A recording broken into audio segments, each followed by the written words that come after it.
YouTube channel Akshay Academy for All. Once again, we are going to solve the Standard 7, Chapter number 10, Bank and Simple Interest. Chapter 10, Bank and Simple Interest. Bank and Simple Interest. बच्चे chapter बहुत ही easy है, जो हम लोग अपने daily life में रोज पढ़ते हैं, रोज देखते हैं। जो बैंक जाते हैं उनको पता रहता है कि सर बैंक क्या होता है और सिंपल इंटरेस्ट क्या होता है। इंटरेस्ट मतलब वो जो हमें बैंक हमारे डिपॉजिट पे पैसे देती है, जो बैंक हमें हमारे डिपॉजिट पे पैसे देती है। तो सबसे पहले जानते हैं कि बैंक होता क्या है। बैंक वो होता है, bank is the institution where we deposit the money and from where we take the loans and advances is known as bank. Bank वो होता है जहां हमें पैसे की जरूरत पड़ती है तो हम बैंक से पैसे उधार लेते हैं, और अगर हमारे पास ज्यादा रहता है तो हम बैंक को पैसे डिपॉजिट करके रखते हैं अपने अकाउंट में, जहां पे हम अकाउंट खुलवाते हैं। लेकिन हम लोग बैंक में अपना पैसा डिपॉजिट क्यों करते हैं? क्योंकि वहां से हमें सिंपल इंटरेस्ट मतलब हमें इंटरेस्ट मिलता है, जो कि सेविंग अकाउंट। बैंक में अलग अलग तरह के अकाउंट ओपन किए जाते हैं, जैसे सेविंग अकाउंट होता है, फिर डिमांड ड्राफ्ट होता है, डीडी बनाया जाता है वहां पे, जो कि एक अकाउंट नहीं है लेकिन डिमांड ड्राफ्ट, जहां पे हमें फीस वगैरह भरने के लिए बनाया जाता है। सेविंग अकाउंट के बाद होता है current account. Current account businessman लोग के लिए होता है, करंट अकाउंट बिजनेसमैन लोग के लिए होता है। तो सेविंग अकाउंट हमारे लिए होता है, सैलरीड पर्सन के लिए होता है, क्योंकि हम सिर्फ और सिर्फ सैलरी कमाते हैं और फिर जो बचत होता है उसको बैंक में रखते हैं। तो बैंक हमें क्या करता है? इंटरेस्ट प्रोवाइड करता है, हमें मोटिवेट करता है कि आप अपना पैसा हमारे पास लाओगे तो हम आपके पैसे के ऊपर थोड़ा और पैसा देके आपको एक्स्ट्रा देंगे। तो बच्चों, जो हमें इंटरेस्ट, जो हम अमाउंट भरते हैं, जो हम अमाउंट बैंक में डिपॉजिट करते हैं, उसको प्रिंसिपल अमाउंट कहा जाता है। उसको क्या कहा जाता है? Principal amount. और जो बैंक हमें इंटरेस्ट प्रोवाइड करती है उसको क्या लिखेंगे? इंटरेस्ट। तो टोटल होके क्या बोलते हैं? उसको अमाउंट बोलते हैं। उसको क्या बोलते हैं? अमाउंट बोलते हैं। तो बैंक से जो हमें पैसे मिलते हैं ना, वो हमारे प्रिंसिपल पे प्लस इंटरेस्ट पे। सपोज हमने बैंक में 12,000 रुपए जमा किए थे। कितना जमा किए थे? 12,000 रुपए, और बैंक ने हमें उस पे 1,000 रुपया इंटरेस्ट दिया। तो टोटल बैंक हमें कितना रुपया देगी? 13,000 रुपया बैंक हमें देगी। बैंक हमें टोटल कितना पैसा देगी? 13,000 रुपए देगी। तो हम बोलेंगे कि बैंक से हमने 13,000 रुपए लिए हैं। Amount withdrawn from bank is 13,000। Okay, तो ये क्लियर कंसेप्ट कर लो कि बैंक जो हमें देती है हमारे पैसे के ऊपर, उसको हम लोग इंटरेस्ट बोलते हैं। उसको क्या बोलते हैं? इंटरेस्ट। तो ये चैप्टर में हम लोग पढ़ने वाले हैं सिंपल इंटरेस्ट। ये चैप्टर में क्या पढ़ने वाले हैं? Simple interest. तो सिंपल इंटरेस्ट का फॉर्मूला क्या है बच्चों? देख लो, interest equals to principal into rate of interest into time upon 100। बच्चों, फॉर्मूले के नीचे 100 इसलिए लिखा जाता है क्योंकि जो रेट ऑफ इंटरेस्ट होता है वो परसेंटेज में रहता है, और जब हम लोग ऊपर परसेंटेज तो लिखते हैं 5, लेकिन हम लोग वहां पे परसेंटेज का सिंबल नहीं डालते, इसलिए नीचे 100 लिखा रहता है, सो दैट हम परसेंटेज का सिंबल ना डाल के डायरेक्ट लिख ले। तो जब हम लोग फॉर्मूला एग्जाम में यूज करते हैं तो हम लोग ये लिखते हैं, इंटरेस्ट इक्वल्स टू। तो चलते हैं हम लोग अपना प्रैक्टिस सेट 40। अब हम लोग अपना करेंगे प्रैक्टिस सेट 40। प्रैक्टिस सेट 40 बच्चों पूरा का पूरा इसी फॉर्मूले पे डिपेंड है। पूरा का पूरा इस फॉर्मूले पे हमें सम्स करने हैं। एक ये फॉर्मूला है, दूसरा जो मैंने बताया था amount. Amount equals to principal plus interest. ये दो फॉर्मूले हमें याद रखने हैं। ये प्रैक्टिस सेट के लिए हमें सिर्फ और सिर्फ दो फॉर्मूले याद रखने हैं। तो क्वेश्चन नंबर 1 क्या दिया है? If Rihana deposits 1,500 rupees in the school fund at 9% per annum for 2 years, what is the total amount she will get? मतलब हमें क्या दिया बच्चों? क्वेश्चन नंबर 1 में हमें गिवन क्या क्या दिया है कि हमें प्रिंसिपल अमाउंट दिया है, P मतलब प्रिंसिपल दिया है रुपीज 1,500, हमें दिया 1,500। हमें रेट ऑफ इंटरेस्ट दिया है 9% पर annum, और टाइम दिया है बच्चों, टाइम दिया है 2 इयर्स। टाइम क्या दिया है? 2 इयर्स। और बोला क्या है कि हमें क्या करना है? हमें टोटल अमाउंट फाइंड करना है। क्या फाइंड करना है? हमें टोटल अमाउंट फाइंड करना है। A equals to find. लेकिन डायरेक्ट हम ए नहीं ढूंढ सकते। अमाउंट के लिए हमें क्या चाहिए, इंटरेस्ट चाहिए। प्रिंसिपल है हमारे पास लेकिन इंटरेस्ट चाहिए, तो इंटरेस्ट सबसे पहले निकालेंगे, फॉर्मूला यूज करेंगे। Interest, I means interest equals to P into R into T upon 100। तो पी कितना दिया है बच्चों, 1500 multiply by R 9 into 2 time upon 100। मैं इस परसेंटेज की बात कर रहा था, जब यहाँ पे लिखते हैं तो हम परसेंटेज नहीं लिखते, इसलिए नीचे 100 लिखते हैं। तो जब हम लोग 1500 multiply bye 9 multiply by 2 divide by 100 करेंगे तो जो दो जीरो है ना उसको कैंसिल कर देंगे, फिर हम लोग मल्टीप्लाई करेंगे। 15 2 जा 30 और 39 जा 27, तो रुपीस कितना आ गया, 270। हमें इंटरेस्ट तो मिल गया, लेकिन हमें क्वेश्चन में क्या पूछा है, हमें पूछा है कि अमाउंट फाइंड करना है। क्या फाइंड करना है बच्चों, अमाउंट फाइंड करना है। तो amount equals to principal plus interest. तो प्रिंसिपल कितना है, प्रिंसिपल कितना दिया है यहाँ पे, प्रिंसिपल 1500 दिया है, प्लस इंटरेस्ट कितना मिला हमें, 270। दोनों को ऐड कर दो, 0 प्लस 0 0, 0 प्लस 7 7, 5 प्लस 2 7, 1 बच गया 1। हमें मिल गया total amount 1770। Therefore total amount Rihana will get is ₹1770। इतना रुपया हमें मतलब रिहाना को मिलेगा, इतना रुपया रिहाना को मिलेगा बैंक से। तो इसका स्क्रीनशॉट ले लो और हम लोग आगे नेक्स्ट सम पे करते हैं। तो चलो देखते हैं अभी हम लोग अपना क्वेश्चन नंबर 2। क्वेश्चन नंबर 2 में हमें क्या दिया है, जेठालाल टुक अ हाउसिंग लोन ऑफ ₹2,50,000। मतलब हमें दे दिया है, प्रिंसिपल दे दिया है कि सर आपका प्रिंसिपल कितना है, ₹2,50,000। हमारा 2,50,000 है। Rupees from a bank at the rate 10% per annum for 5 years। तो आर दे दिया हमें 10% पर एनम और टी दे दिया है 5 years। टी कितना दिया है, 5 years दिया है। What is the yearly interest he must pay.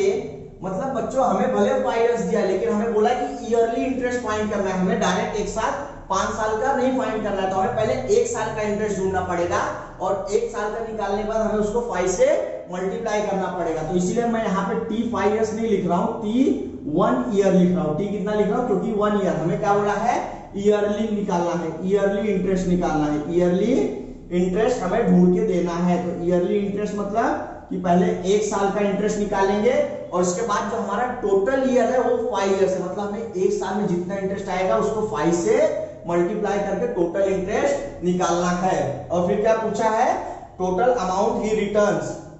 मतलब हमें बताना है कि टोटल इंटरेस्ट कितना पे करेंगे हम लोग, तो हमें इंटरेस्ट ढूंढना है और टोटल अमाउंट कितना पे करेंगे हम लोग वो भी हमें बताना है, टोटल अमाउंट। तो सबसे पहले इंटरेस्ट के लिए I equal to P into R into T upon 100।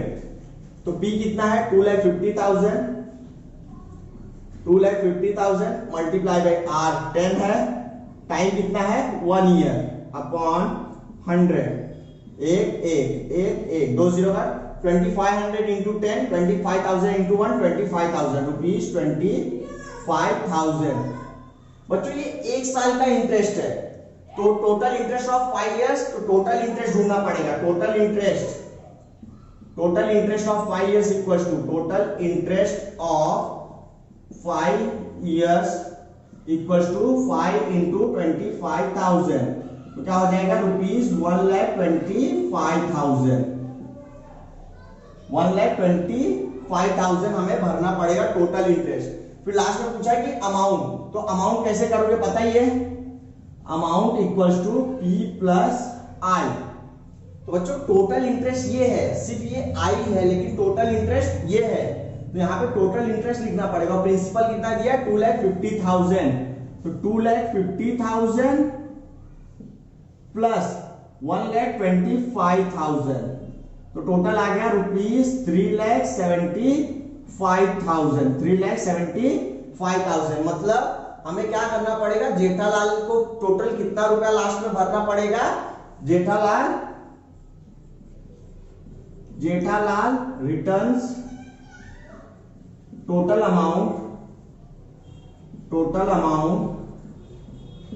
Is ₹3,75,000। तो बच्चों ध्यान दो, ये क्वेश्चन में थोड़ा सा ट्रिक किया था क्वेश्चन को कि हमें टोटल 2,50,000 दिया था, R10 दिया था, हमें टाइम तो 5 इयर्स दिया था, लेकिन आगे जाके क्वेश्चन में क्या बोलता है, ईयरली इंटरेस्ट, मतलब हमें 1 साल का इंटरेस्ट बताओ कि 1 साल का कितना भरना है। तो 1 साल का निकाला तो 25,000 आया, नॉर्मल फॉर्मूला सिंपल सा जो हमारा है, और उसको 5 से मल्टीप्लाई करना है तो 1,25,000, 5 into 25। और वही फिर हमें अमाउंट पूछा था, टोटल अमाउंट हमने कितना भरा है, P प्लस आई, हमारा प्रिंसिपल 2,50,000 और हमारा टोटल इंटरेस्ट 1,25,000, तो टोटल आ गया 3,75,000। Take a screenshot.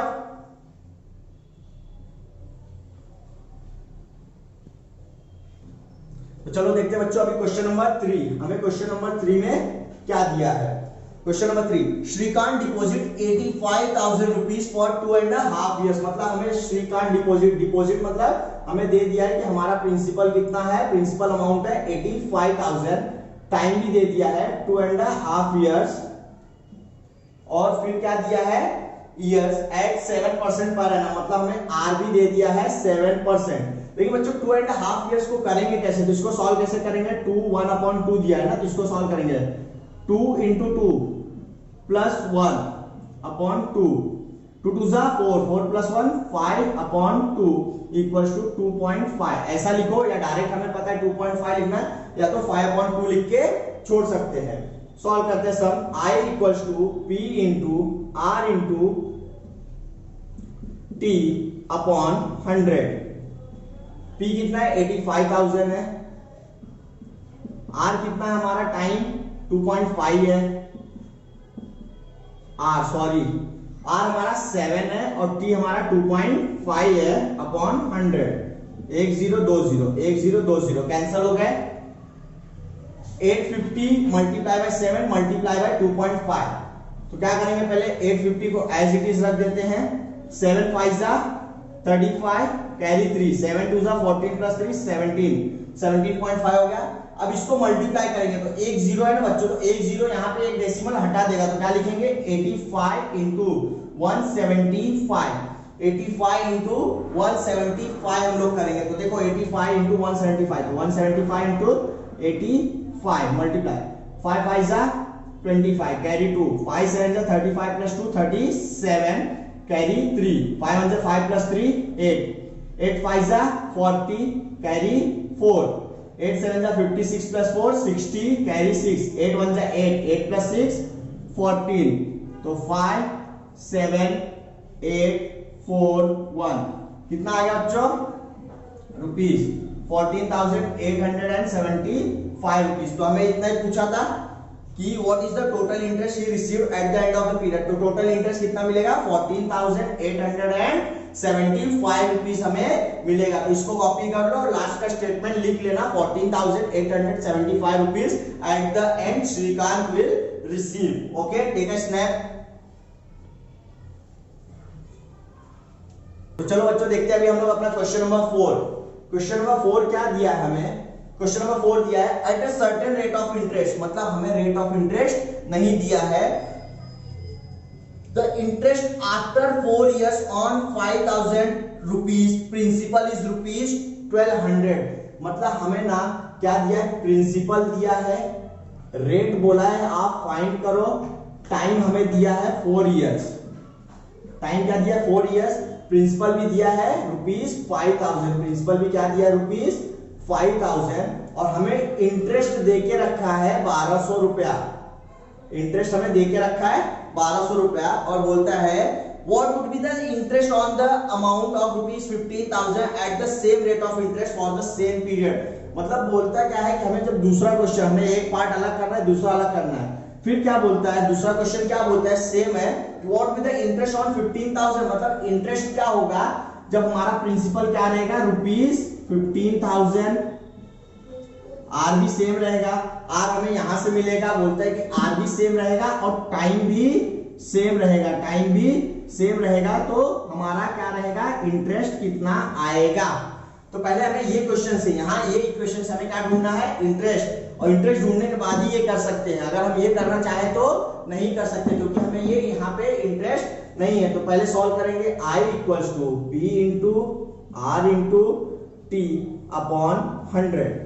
I दिया हमें 1200, प्रिंसिपल दिया है 5000, R नहीं दिया है, T दिया हमें 4 इयर्स अपॉन 100। तो 1 0 का 2, 1 2 दोनों कैंसिल हो गया।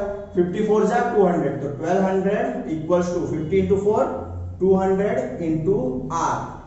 अब ये 200 यहाँ पे मल्टीप्लीकेशन में है, रेट ऑफ इंटरेस्ट है, इस साइड जाएगा तो डिवाइड हो जाएगा। Therefore 1200 divide by 200 equals to R 0 0 0 0।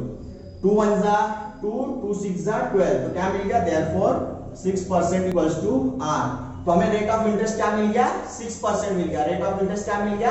6% मिल गया। तो हमारा रेट ऑफ इंटरेस्ट यहाँ पे क्या रहेगा? 6%। अबे हमें इंटरेस्ट ढूंढना है, तो हम लोग निकाल सकते हैं I equals to P into R into T upon 100। तो P का क्या है? 15,000 है, R कितना है? 6% मिल गया है, और T कितना है? 4 इयर्स है अपॉन 100 0 0 0 0। 6 4 जा 24, या हम ये कर ले 15 4 जा 60, 66 जा 6 6 जा 36। तो हमें कितना मिल गया? रुपीज 3600। हमें 3600 रुपीज मिल गया। तो सेम इंटरेस्ट सेम पीरियड पे रेट ऑफ इंटरेस्ट क्या है? 6% पे कितना रुपया मिलेगा? अगर डिपॉजिट हमारा 15,000 है तो 3600 पे। तो जो हमारा फिफ्थ सम है वो आप लोग के लिए होमवर्क रहेगा। अगर आप लोग को नहीं आएगा तो आप लोग कमेंट बॉक्स में मैसेज कर सकते हैं, कमेंट करके बोल सकते हैं, तो हम लोग आपके लिए नया वीडियो बना के वो सम सॉल्व करके आपके लिए रेफर कर लेंगे। तो ये सम कॉपी कर लो, और इसी के साथ हमारा प्रैक्टिस सेट 40 खत्म होता हुआ।